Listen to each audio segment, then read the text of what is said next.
Selamat pagi anak-anak kami. Bagaimana kabar kalian semua, Nak? Semoga kalian semua tetap dalam keadaan sehat walaupun kita masih belajar dari rumah.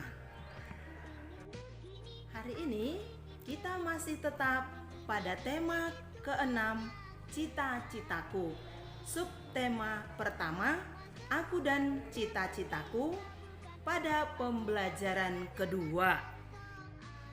Adapun muatan materi pelajaran kita hari ini yaitu 1. Bahasa Indonesia, 2. IPA. Tujuan pembelajaran kita hari ini, pertama bahasa Indonesia, yaitu siswa diharapkan mampu menentukan rima pada puisi. Sedangkan tujuan pembelajaran untuk IPA yaitu siswa diharapkan mampu mengidentifikasi atau membedakan siklus hidup serangga. Seperti yang telah kita pelajari kemarin, yaitu tentang puisi.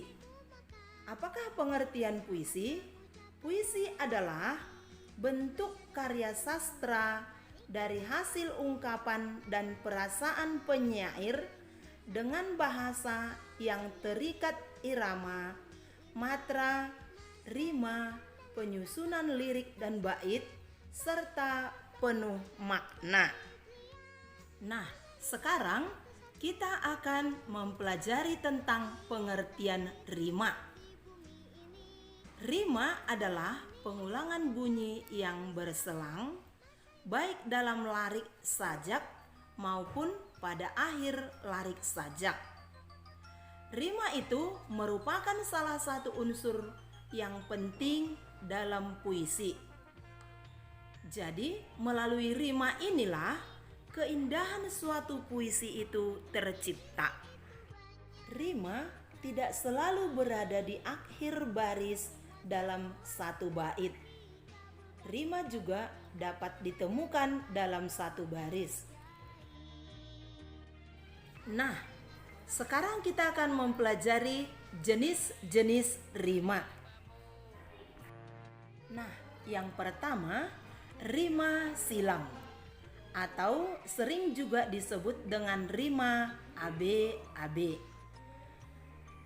Puisi berima silang artinya dalam bait puisi memiliki persamaan bunyi pada baris pertama dengan baris ketiga dan baris kedua dengan baris keempat.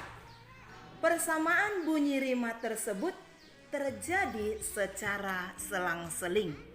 Coba perhatikan contoh berikut ini. Kedua, rima peluk atau rima AB-BA. Rima peluk artinya puisi yang memiliki persamaan bunyi pada baris pertama dengan baris keempat dan baris kedua dengan baris ketiga. Perhatikan contoh di bawah ini. Yang ketiga, rima pasang atau rima AABB. Puisi yang berima pasang artinya memiliki persamaan bunyi pada baris pertama dengan baris kedua dan baris ketiga dengan baris keempat. Coba perhatikan contoh berikut ini. Yang keempat, rima terus atau rima AA-AA. Puisi yang berima terus artinya puisi yang memiliki persamaan bunyi di semua barisnya, mulai dari baris pertama, kedua, ketiga, hingga baris keempat. Silakan kamu lihat contoh berikut ini. Sekarang kita memasuki muatan pelajaran IPA. Pokok bahasan kita yaitu mencirikan siklus hidup serangga. Ada dua jenis siklus hidup serangga, yaitu yang pertama metamorfosis sempurna, yang kedua metamorfosis tidak sempurna. Metamorfosis sempurna adalah siklus hidup yang berupa perkembangan dan perubahan biologi pada fisik hewan yang melewati tahapan sempurna dari telur, larva, pupa, dan imago atau dewasa. Nah, perhatikan gambar siklus hidup kupu-kupu berikut ini. Siklus hidup kupu-kupu dimulai dari telur. Telur menjadi ulat. Ulat menjadi kepompong. Kepompong menjadi kupu-kupu muda atau kupu-kupu yang keluar dari kepompong. Kupu-kupu muda berubah menjadi kupu-kupu dewasa.